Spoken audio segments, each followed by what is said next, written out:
This is a new series on the Resilient Advisor Show that we're going to produce called Building a Brand. And for this series, I'm going to bring in my Chief Marketing Officer here at Resilient Advisor. Gwynneth joined the team about 6 or 7 months ago. And ever since she got here, the Resilient Advisor brand and our reach has grown exponentially. And while we have taken on new clients that Gwynneth has helped grow their brand, we can't really document that or talk about it.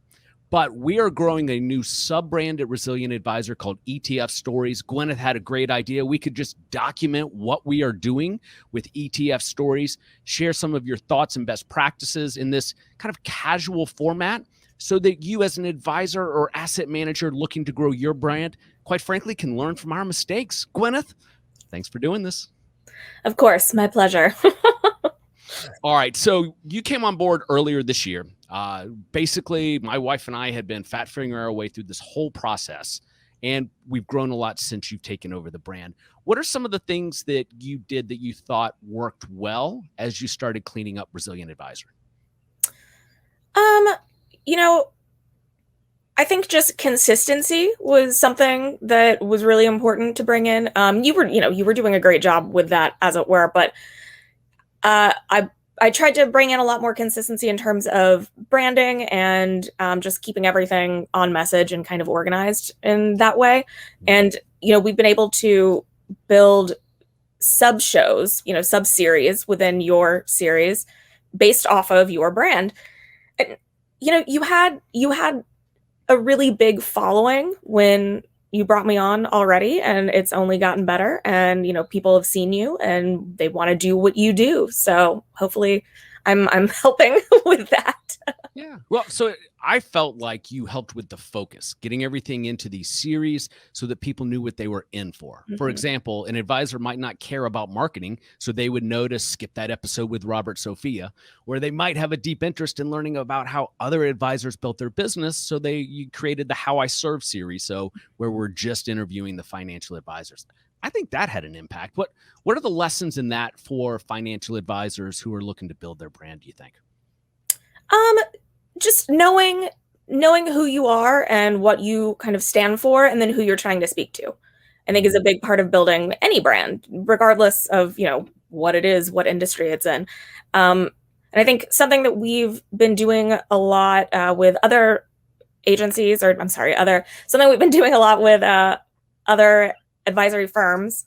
Because we're starting to really become an agency now. I know we are, actually. We didn't really set out to do that, but now it's kind of becoming that. Something we've been doing with other firms that we've been working with and helping them build their brand is, making sure that they have a message and they know their message and who they are and who they're speaking to. And we've been doing logo work for people, which is interesting and weird and fun, but it's difficult, but it's important because the logo is how people are going to see you. So, I have to do a lot of edits. People want it a certain way, but I understand that it's important for them because that's who you're going to be. That's what mark you're going to leave. So I think your logo is very interesting because, I know that you just kind of threw it together, but it really works. And it does speak to your brand, the whole theme of mountaintops, resiliency. So that means something. And that's kind of what we try to do. Well, that logo is very simple by design. I didn't know how to make complex logos. I used Canva, which is a tool, we still use at Resilient Advisor. Any guidance for folks if they are considering using Canva for their marketing? What's been your experience with the tool? It's very simple to use, but you still have to kind of have an eye for design to get anything out of it. They give you all of the tools. They give you tutorials. They'll show you how to do anything, but you still have to have a little bit of design experience to really produce something that's worth using, I think. Yeah.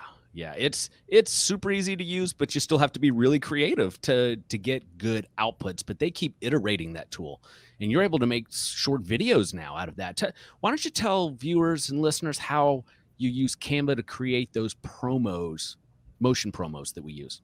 So those are really fun. It's a really fun feature that Canva has where you can choose the length of the video. It could be, 3 seconds, it could be 30 seconds. And you can also stitch different cards together. So say you build a card with someone's face and the title of the show, or the title of a conference you're having, or just anything that's important. You can make as many as you want to, as short or long as you want. And it's really eye-catching, and they have lots of different ways to make it move, stuff that's kind of cartoony and silly, but then stuff that's also very like flowy and classic. Mm-hmm. So it kind of works for anything. Yeah. Yep, it does. But you still have to be creative. Just a little bit. Just a little bit. All right. So we want to keep these shows short, just share some of the tools that you're using, best practices, things that didn't go our way. But the genesis of all this is to document our journey building out the ETF Stories brand. So I'm going to pull up the webpage you built for this. The thesis behind ETF Stories is that on the Resilient Advisor Show, we have these different series. And then ETF Stories is our look into ETFs specifically. And every ETF has a story. Some of them deserve to be told, as the tagline. We bring on unique guests who have stories rooted in the ETF space, and we help them tell that story. And then we take that story and we go out and market it. So here we are on the landing page for etfstories.com. First, Gwynneth, you want to talk about the jump URL and why we market etfstories.com, but we don't produce content on that URL? Jump URLs are perfect for marketing, because you can buy whatever website you want. If it's available, you should buy it. If you have an idea, Jay, you know this. If you have an idea, just buy the website, because you never really know what you're going to be able to do with it, or what it could be used for in the future. So that's very helpful for us. I think we own lots of websites at this point. We own lots of websites that start with resilient, for sure. And ETF Stories was really fun because, you started to do it with the brand ETF Stories with a couple episodes, but you had already interviewed so many people that were telling those stories previously. We had so much content to pull that we could populate this with.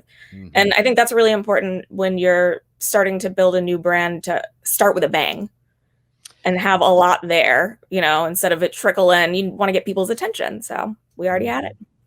And also with the jump URL, I find it helpful because it's very clear what it is. There's stories about ETFs. It jumps to resilientadvisor.com/ETF stories, but that's a mouthful. So whenever I'm out on other shows or we're creating digital content, it's so much easier to say ETF stories. Mm-hmm. It's memorable. It's clean. It's right there. That's right. That's right. And one of the first things you did when we were mapping out this brand is you created a new logo for the series. What are your thoughts behind creating this extra logo?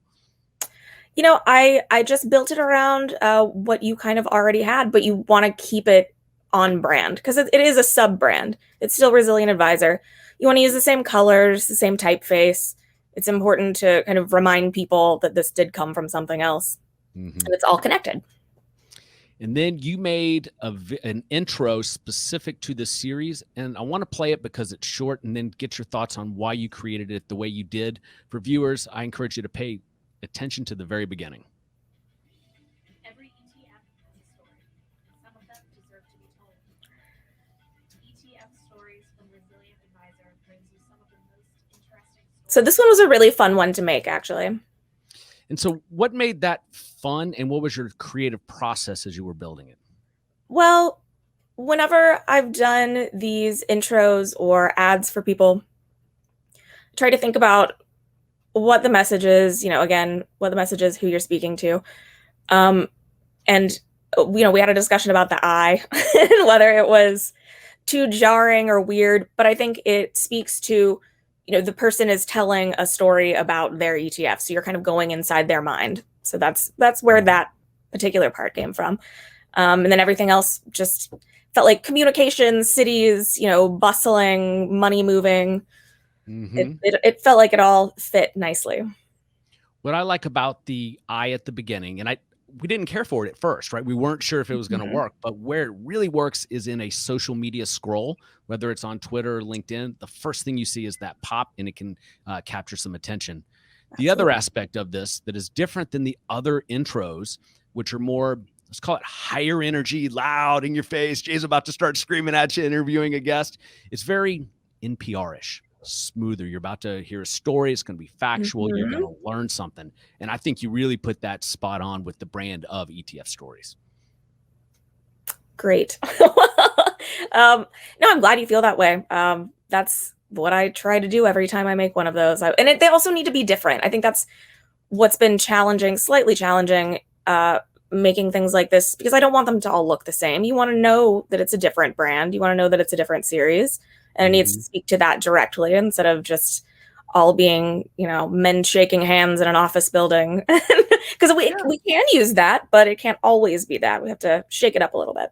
That's right. Hey, we've run into that challenge with some of our advisor clients who we produce content to, because it can't all be two old people walking on the beach with grandkids in tow.